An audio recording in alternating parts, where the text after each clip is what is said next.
રાહુલ આજે ખૂબ જ ઉતાવળમાં છે, કારણ કે આજે તેના ખાસ મિત્રના લગ્ન છે. તે બાઇક પર જઈ રહ્યો હતો અને તેની પાછળ એક થેલી લટકેલી હતી. રાહુલ મનમાં વિચારે છે, બસ હવે તો બધી તૈયારી થઈ ગઈ છે.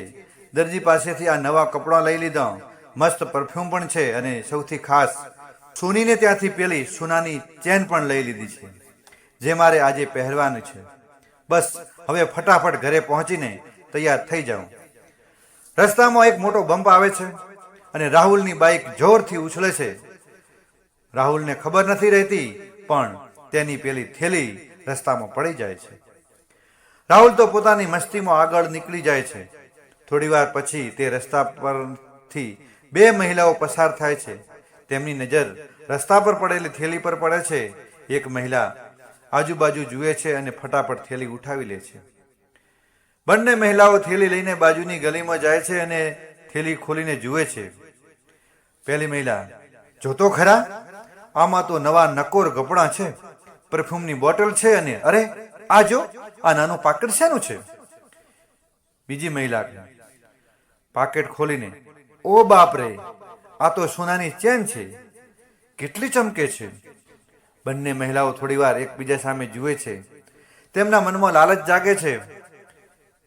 પેલી મહિલા કહે, એક કામ કરીએ, આ ચેન આપણે રાખી લઈએ, કોઈને ખબર નહીં પડે, અને આ કપડાવાળી થેલી આપણે પેલા ભાઈને પાછી આપી દઈશું, જેનું આ હશે એને, એટલે આપણે પ્રામાણિક પણ કહેવાઈશું.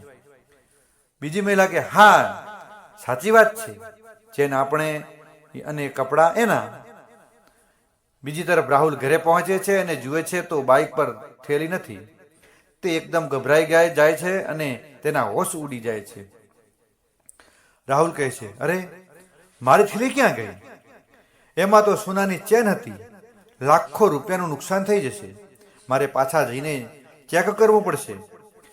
રાહુલ ઉતાવળો પાછો તે રસ્તે જાય છે. તે રસ્તા પર ઊભેલા લોકોને પૂછે છે. છેવટે તે એક દુકાન પાસે જાય છે, જ્યાં સીસીટીવી કેમેરા લાગેલા હોય છે. તે દુકાનદારોને વિનંતી કરે છે અને ફૂટેજ જુએ છે. ફૂટેજમાં સ્પષ્ટ દેખાય છે કે બે મહિલાઓએ થેલી ઉઠાવી છે. રાહુલ તે મહિલાઓને શોધવા નીકળે છે. થોડી જ મહેનત પછી તે મહિલાઓ તેને સામે જ મળતી દેખાય છે. મહિલાઓના હાથમાં તેની થેલી હોય છે. રાહુલ કહે, માસી, આ થેલી મારી છે, હમણાં જ રસ્તા પર પડી ગઈ હતી. પેલી મહિલાએ કીધું, હા બેટા, અમને આ થેલી મળી હતી, અમે તો તને જ શોધતા હતા, આ લે તારી થેલી, અમે કશું જ અડ્યા નથી, અમે બહુ પ્રામાણિક છીએ. રાહુલ ખુશ થઈ જાય છે અને તેનો આભાર માને છે, પણ જેવી થેલી ખોલી તેનું મોઢું ઉતરી જાય છે. કપડાં છે, પરફ્યુમ છે, પણ સોનાની ચેન ગાયબ. રાહુલ કહે, માસી, આમાં સોનાની ચેન હતી, એ ક્યાં? બીજી મહિલા કહે, ચેન? ના ભાઈ, અમને તો ખાલી કપડાં જ મળ્યા છે, અમે તો તારી થેલી પાછી આપી, તું ઉલટાનો અમારા પર શંકા કરે છે. રાહુલ સમજી જાય છે કે રમત શું છે. તે શાંતિથી મોબાઈલ કાઢે છે અને કહે છે, જુઓ માસી, મેં સીસીટીવી ફૂટેજ જોઈ લીધા છે. એમાં તમે ઊભેલા થેલી ઉઠાવતા અને ગલીમાં જઈને ચેક કરતા સાફ દેખાય છે. જો તમે પ્રેમથી ચેન આપશો તો વાંધો નથી, નહીં તો મારે પોલીસને બોલાવવી પડશે. લગ્નનો પ્રસંગ છે, મારે કોઈ માથાકૂટ નથી જોઈતી. પોલીસનું નામ સાંભળતા જ બંને મહિલાઓ ધ્રુજવા લાગે છે. એક મહિલા કહે, અરે ભાઈ, પોલીસને ના બોલાવતા, આ રહી તારી ચેન, અમને લાલચ આવી ગઈ હતી, માફ કરી દે. રાહુલ ચેન લઈ લે છે અને તે ઊંડો શ્વાસ લે છે.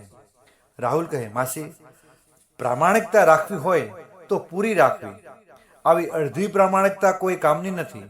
તમે થેલી પાછી આપી એ સારું કર્યું, પણ લાલચમાં આવીને જે કર્યું એ ખોટું હતું. રાહુલ પોતાની ચેન લઈને લગ્નમાં જવા રવાના થાય છે અને મહિલાઓ પસ્તાવો સાથે ત્યાં જ ઊભી રહે છે.